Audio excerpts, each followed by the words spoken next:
The first hand landed on his left shoulder at 8:47 in the evening. Marcus Webb had not moved from the spot where he was standing. He had not raised his voice. He had not reached for anything. He was holding a glass of sparkling water he had not yet drunk, wearing a wool suit he had owned for 11 years, and reading the framed photograph on the wall of a man he recognized. That was all he was doing. Standing. Reading. Breathing quietly in a room full of people who did not see him as belonging there. The second hand came down on his right arm. Hard. The grip of someone who had already decided. "Sir," the word was not a courtesy, it was a wall. "I'm going to need you to come with me." Marcus looked at the security officer. Young, thick-necked, a bronze lanyard with a laminated badge swinging at his chest.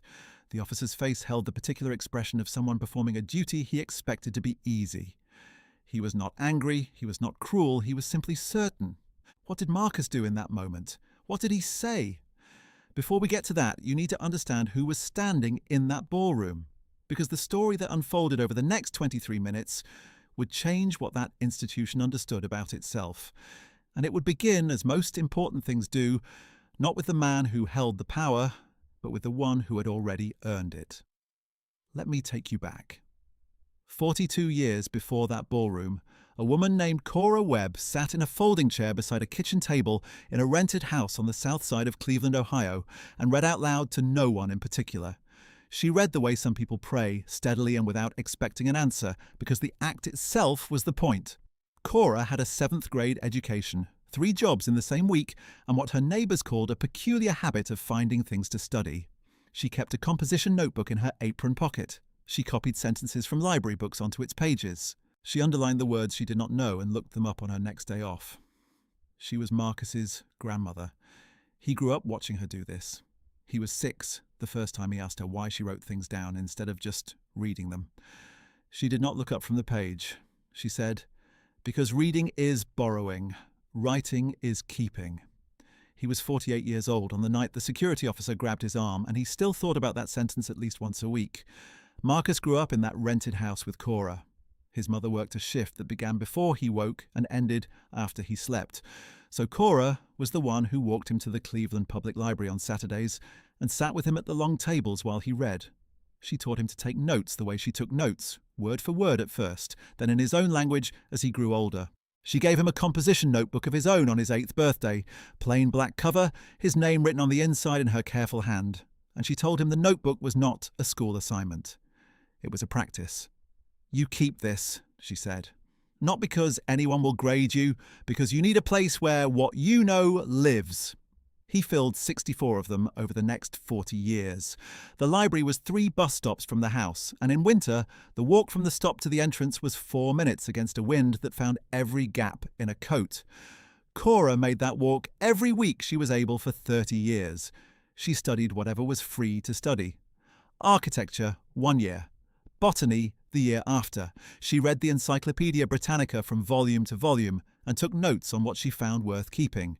She read about structural engineering and wrote, in the margin of her notebook, "Load must go somewhere. Question is where you put it." She never designed a building, she cleaned them. For 8 years, Cora Webb worked the night shift at a downtown Cleveland office tower, a 19-story commercial building on East 9th Street that housed an insurance company and 2 law firms, and a regional bank branch that locked its glass doors at 5. She mopped the marble lobby at 3 in the morning with a cart that squeaked on the left wheel no matter how many times the maintenance supervisor tried to fix it. She learned the building's systems by watching the maintenance crew, asking questions they sometimes answered and sometimes did not. She knew where the emergency generator sat and how long the battery backup ran, and exactly how cold the northeast stairwell got in February when someone propped the exterior door for a smoke break. She knew how the freight elevator differed from the passenger cars, knew the weight tolerance of each, knew that the floor bolts on the second-level cargo platform were loose, and had written a note to the building manager about it twice, without response. She learned the plumbing systems by reading the schematics posted inside the maintenance closet on the 6th floor, a hand-drawn diagram from 1962, and cross-referencing them with a library book on commercial building systems she had checked out 3 times. She knew the atrium's north-facing glass ran cold in January, even when the lobby thermometer read 70 degrees because the thermal seals had degraded on the lower panels, and she could feel the difference when she mopped past them. She knew the building the way you know something you care for alone, while everyone who uses it is sleeping. She told Marcus none of this as hardship. She told it as information. "Every building has a logic," she said to him once when he was 12 and she was 61, and a bad hip made the night shift harder, but she went anyway because the rent was the rent. "You find the logic, you find the building." He asked her what she meant by that. She put down her pen. She looked at him the way she looked at things she was deciding how to explain properly. She said, "The people who designed it were solving problems. Problems of weight and weather and where the people would be standing and where the light would come from. When you're in a building, you're inside someone's answers. You want to understand it, you look for the questions." He was 12. He wrote it down. He was 31 when she died. The summer of it was the hottest Cleveland had seen in a decade, and she went quietly, in the same folding chair she had sat in to read, as if she had decided the chapter was finished. He cleaned out her room the week after the funeral.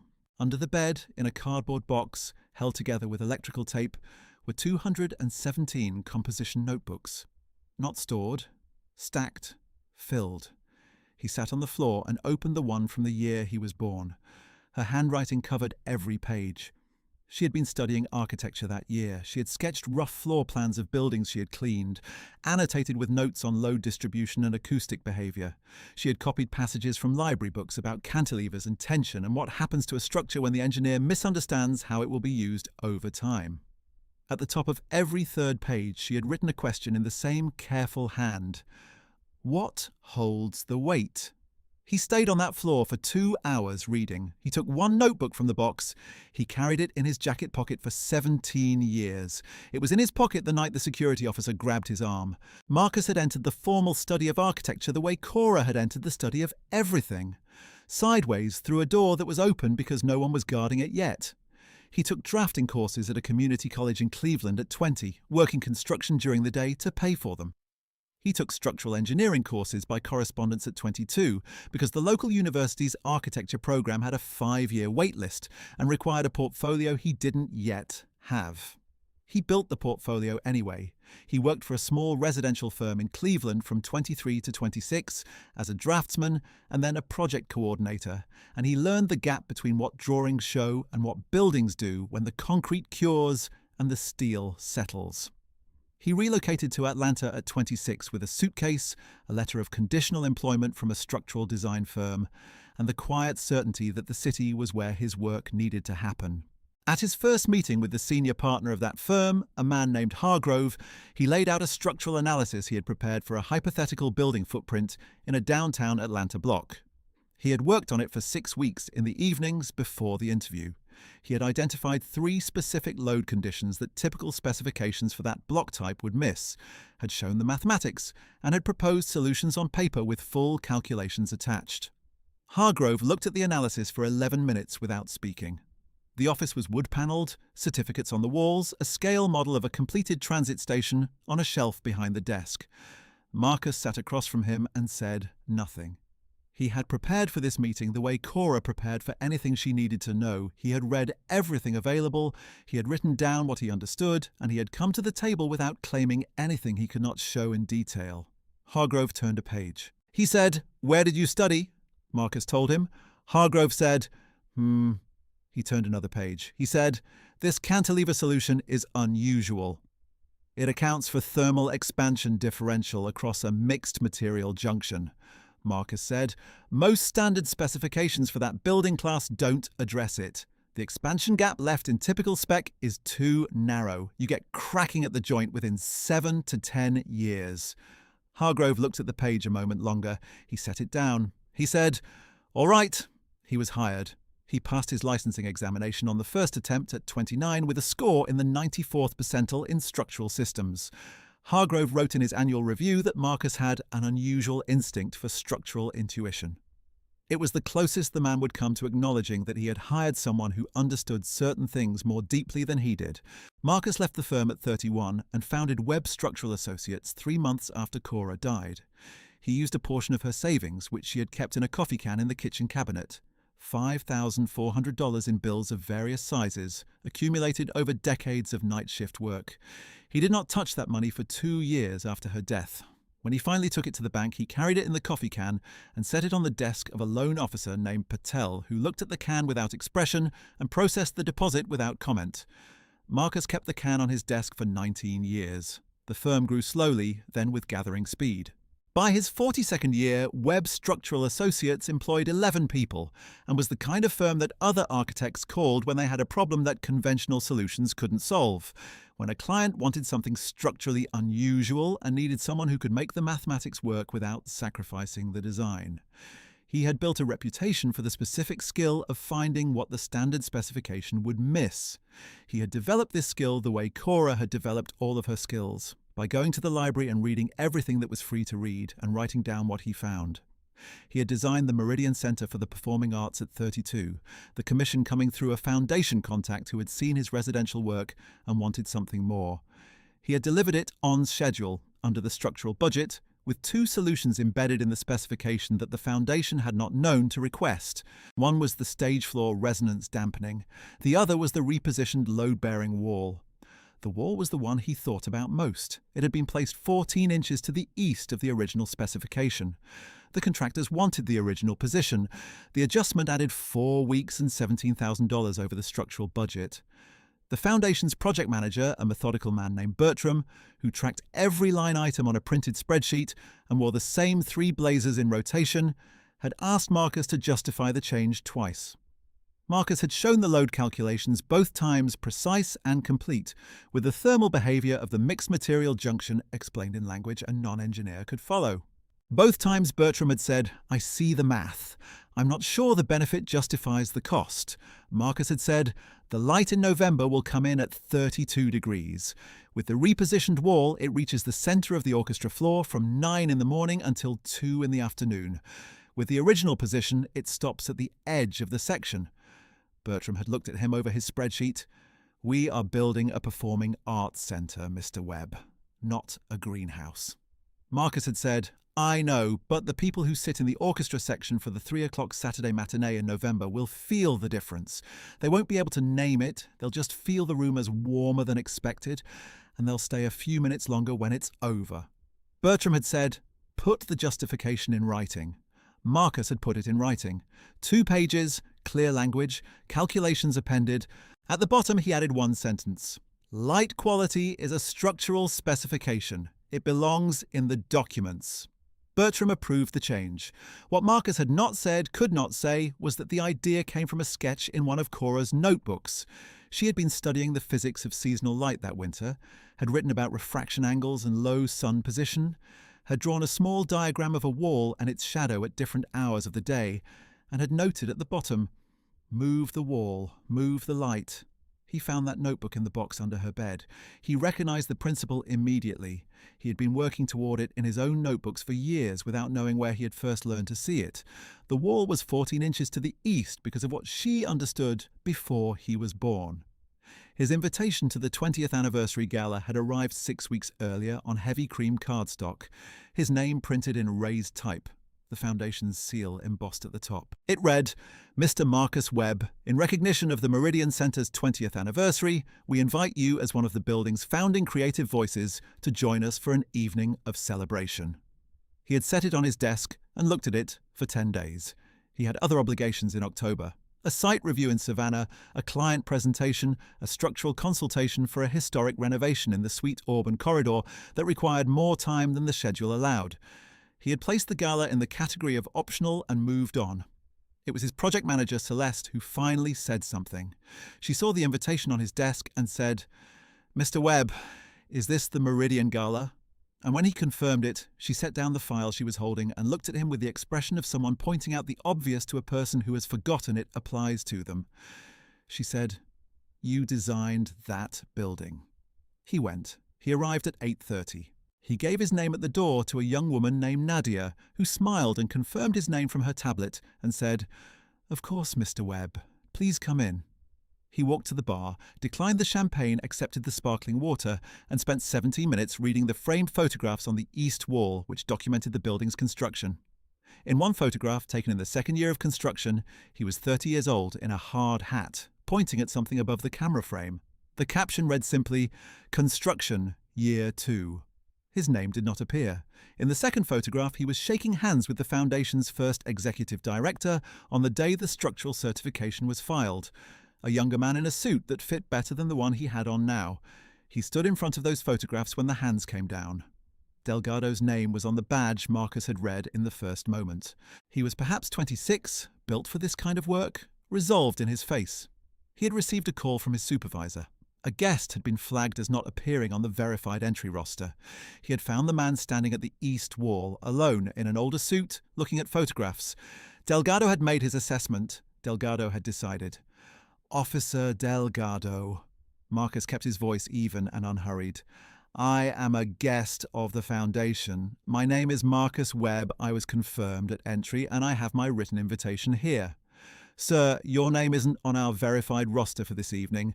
I need to bring you to the lobby desk to verify entry, then we can get you back in the room. I was checked in at the door. I understand that. My supervisor has flagged a discrepancy, and procedure requires verification. The grip did not release. Marcus looked at the room. 3 conversations had paused in a ring around them. A man in a charcoal suit had turned slightly, not to intervene, watching with the cautious stillness of someone calculating the cost of getting involved and finding it high. A woman near the bar had stopped with her glass halfway raised. A younger man across the room, maybe 30, had gone still and was watching with an expression Marcus recognized. The expression of someone who had been in this position himself and was watching to see how it would go. None of them spoke. The man in the charcoal suit turned back to his conversation. The woman lowered her glass and turned toward the bar. The younger man remained still for 1 more second, then looked away. Marcus set his glass on the ledge beside the photograph of himself at 30. He walked.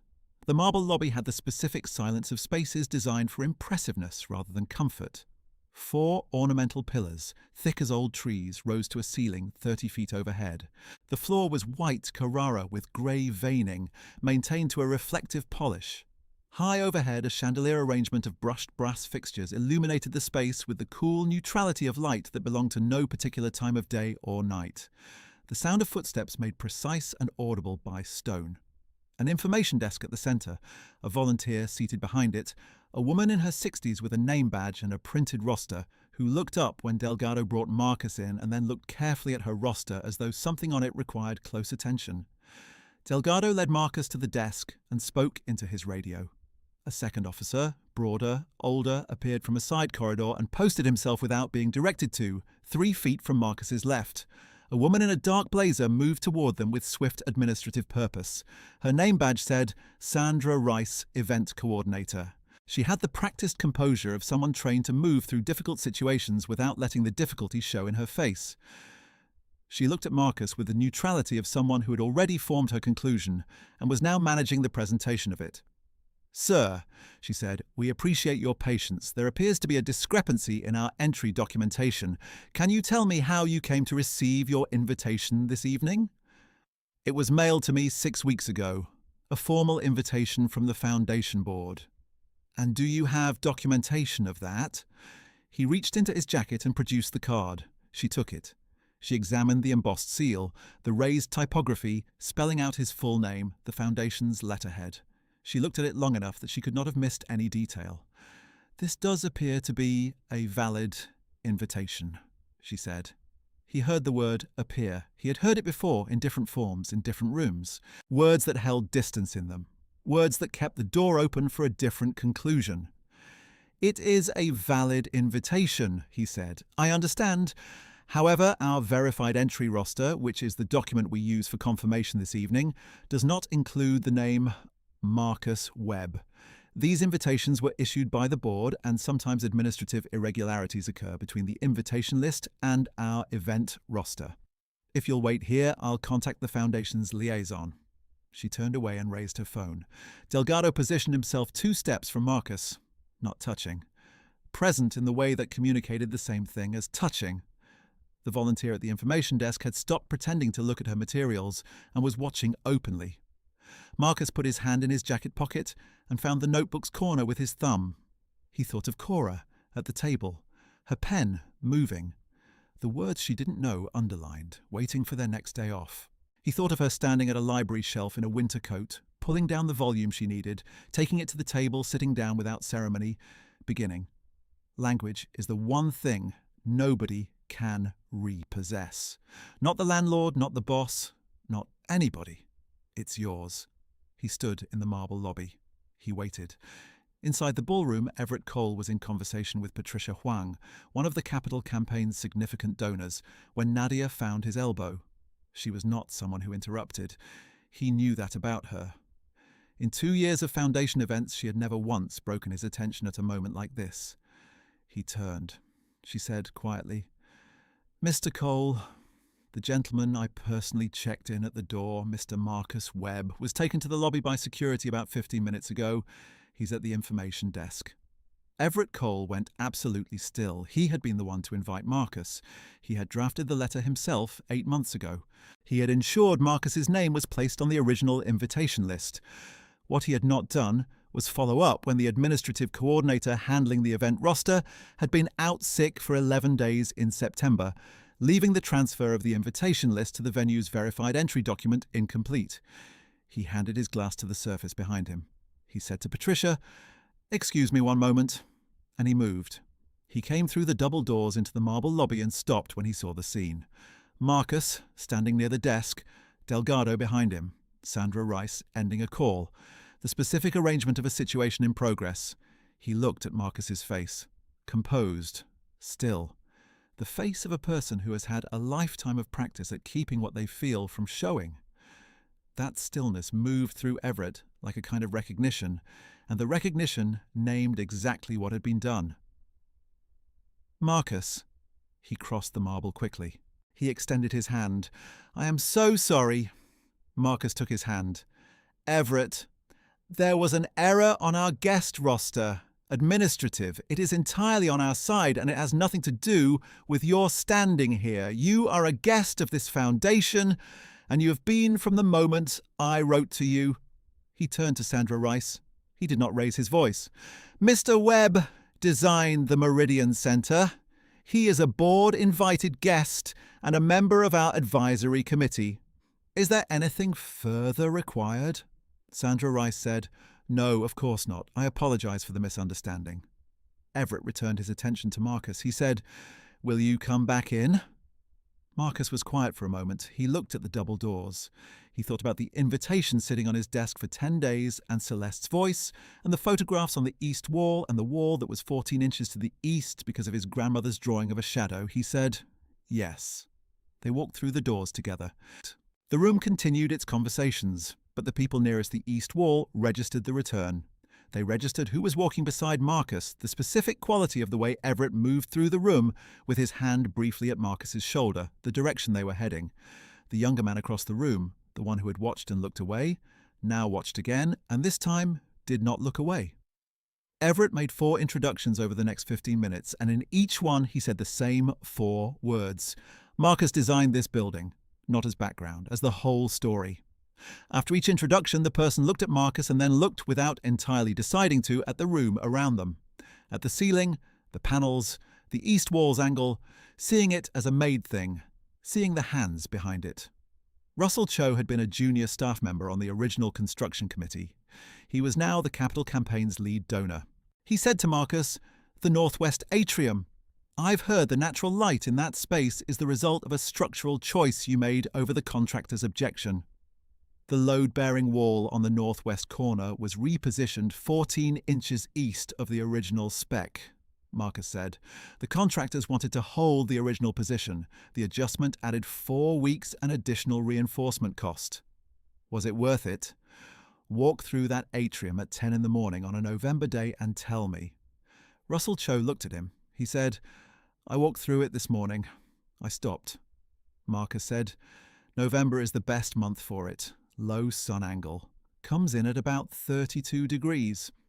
Russell Cho was quiet for a moment. He said, "The new wing has a western atrium at similar proportions. I'd like to have a conversation about what you'd do with it."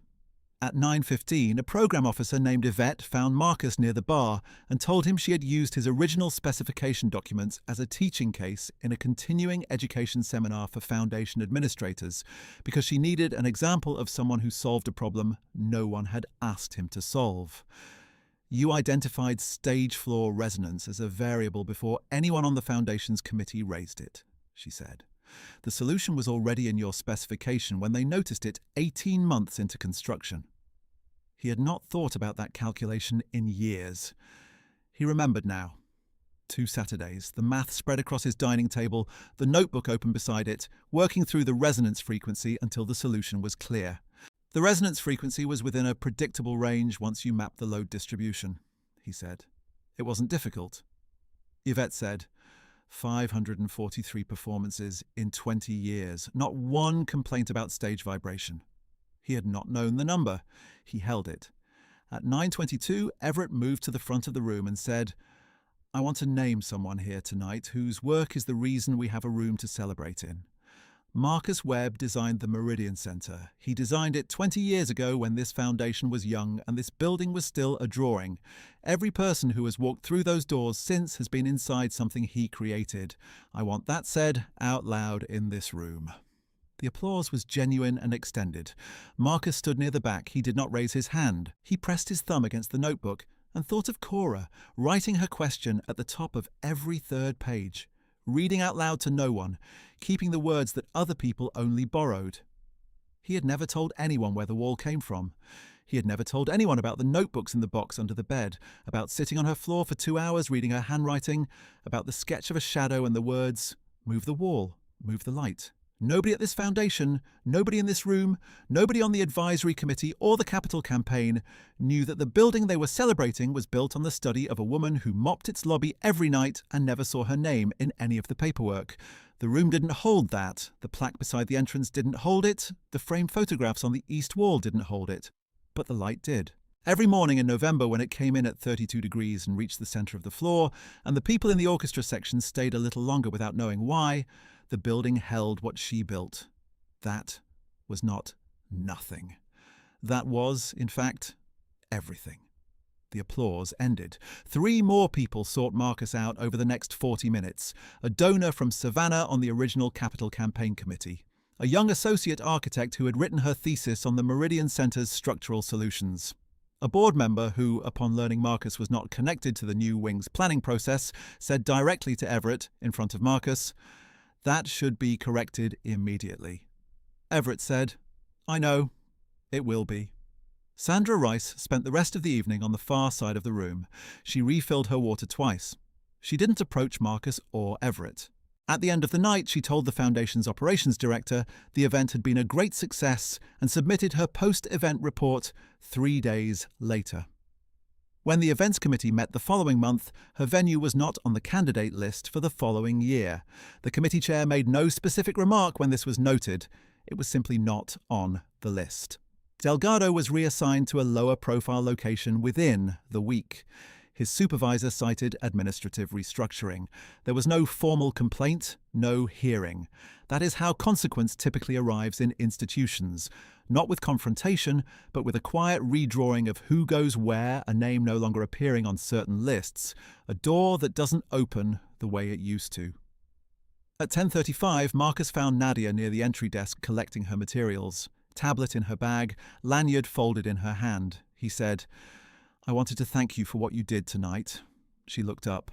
She was 24 or 25, steady in a way that suggested she had already learned which things were worth speaking up about and which were not. She said, You were already on the list. I just made sure someone knew. He said, That's not a small thing. She held his gaze. She said, No, it isn't. Everett pressed a card into Marcus's hand at the elevator bank. He said the advisory committee seat was still open. No urgency, no expiration. Marcus thanked him. Everett said, I know tonight wasn't what an invitation should look like. Marcus said, The building is exactly what I wanted it to be. That's still true. Everett looked at him for a moment. He said, Yes, it is.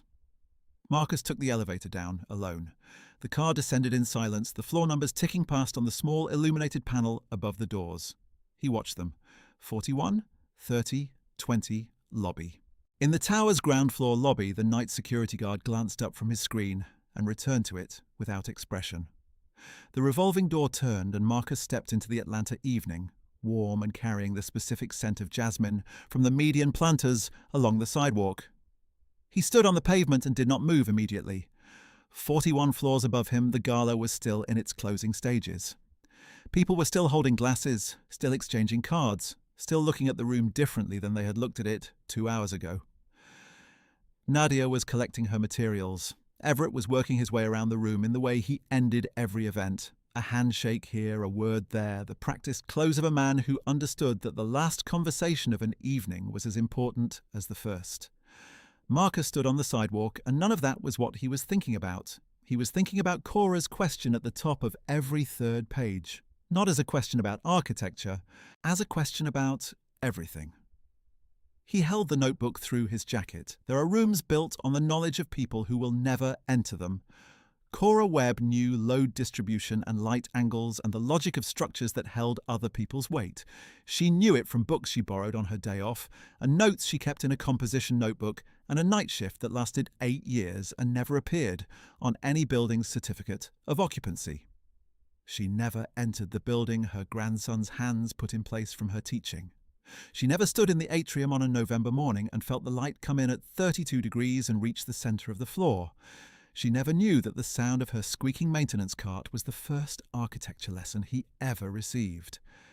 He stood on the sidewalk outside the tower, and that was the thing that sat in his chest. Not bitterness, not triumph, just the weight of the fact she deserved to stand in that light. Stand in. Here is what I want you to sit with. The error that removed Marcus from the guest list was real and bureaucratic and unremarkable in isolation. The security officer was following his training. Sandra Rice was managing a situation as her procedures required. None of them woke up that morning intending harm. They were acting from assumption, and assumption in an institution does not need malice to cause damage. It only needs to go unchallenged. The challenge came from a 24-year-old at a check-in desk who noticed a discrepancy and decided it was worth mentioning to the right person. The biggest mistake is never being underestimated. It is believing the people who underestimate you. You have been in rooms where someone was being diminished by assumption. Maybe that person was you, and you stood through it the way Marcus stood through it, with your hand in your pocket and your grandmother's voice behind your ribs. Maybe it was someone else, and you refilled your glass and turned back to your conversation. What holds the weight is not the marble or the credentials or the invitation on heavy cream cardstock. What holds it is the decision in the moment when looking away is easier to say, this person belongs here. One sentence is often all that stands between the man who designed the building and the man who gets walked out of it. If this found something in you, carry it somewhere it can work, and if you are ever standing close enough to say something, say it. Marcus walked to his car. He sat in the quiet before starting the engine. He opened the notebook to a blank page near the back and wrote 4 words, in the dark, by feel, the way Cora had taught him to write when the power was out. He wrote, "What holds the weight?" He closed the notebook. He drove home.